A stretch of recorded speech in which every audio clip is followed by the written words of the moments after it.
Carvana is an absolute scam, and I'm going to show you in this video why you should never buy a car from Carvana. So let's talk about an example. I do this each and every day for my job, but I want to talk about this 2019 Subaru Forester. It's a base model here, so it's the lowest level. You can tell by the rims. It's $25,990. Don't get me wrong. This is a good car. This is something I found from Carvana. They have plenty of like them in my local area. Again, good car, but let me show you how with 5 minutes of work, you can do a better job. So you can see, again, you can pick up this car in 2 days if you want, or you could have the car delivered.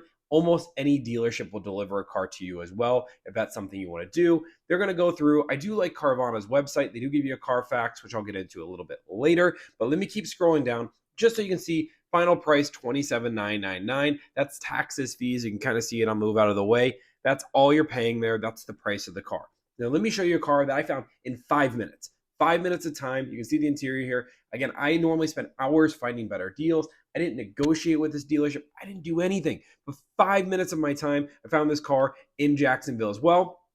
Now, one thing I do like when looking at cars at a different dealership, like a Nissan to a Subaru, is sometimes they're really bad at figuring out the right model. So with your knowledge, you can do better. So the price of this car, $24,991, $1,000 less, and it's a premium. Now, with a premium, you get a lot of cool features like moonroof, better rims, better screen. It is a much better experience, and it's night and day. I worked in a Subaru dealership. I'll tell you there's a huge difference. But there was something that caught my eye, and you'll see me actually scrolling, and I'll look.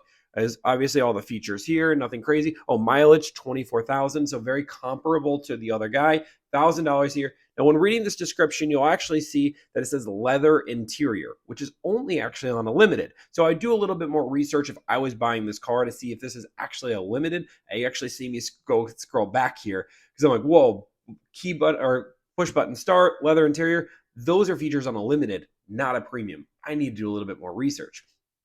So I'm going to go back. I want to pull up the Carfax because there is one caveat with this deal. Don't get me wrong. I'm showing you what I do each and every day and how I find the best car deals. Again, I haven't even negotiated with this car dealership. So you'll see, it looks like there was a minor accident there, minor to moderate. I want to do some research on that.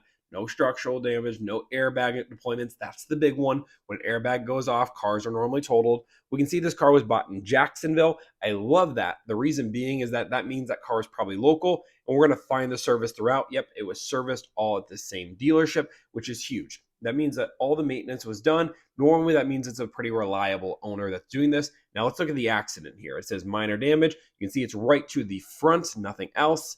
No airbags. I'm going to check that area out. But this was done in 2020. So it was a pretty long time ago. I feel pretty confident in an accident like this. If they traded it in a few months later, then they bought, that's a little bit different. But we keep going down. They keep doing their service, all at the same Subaru dealership until they eventually sell it to a Nissan dealership. It means they bought a car from a Nissan dealership or they sold it. I don't have any problems with this Carfax. A little red flag there, but again, I'll probably negotiate a little bit off this price. Now let's check the Carvana Carfax. Let's be fair. Now, again, this is a base model versus a premium. It's $1,000 more. Has two owners. Big red flag there because it only has 19,000 miles. Why does it have two owners? It looks like it was last owned in Arizona, so it's gone from side to side of the country. I don't always love that, but I want a little bit more. It looks like it was a lease. So it was bought in Fort Myers, okay? Then it was bought at a Hyundai dealership for maintenance. Doesn't make a lot of sense to me, but maybe they have this. Then they go to another Subaru dealership, then another Subaru dealership, and then they keep changing it around. I like my maintenance being done by the same dealership no matter what. I'll keep going into this little bit of a inspection here, but then it looks like it was transferred to Arizona, probably was bought off lease or something. I'm a little unsure. It's a little confusing why that traveled to Arizona. Now it's back in Jacksonville, but not my problem here. I will talk to you about this, guys. When we're looking at vehicles here, it's extremely important to make sure not just to fall for the easiest option. A little bit of time and a little bit of research, you can get yourself a heck of a deal. Don't buy Carvana. They're a scam.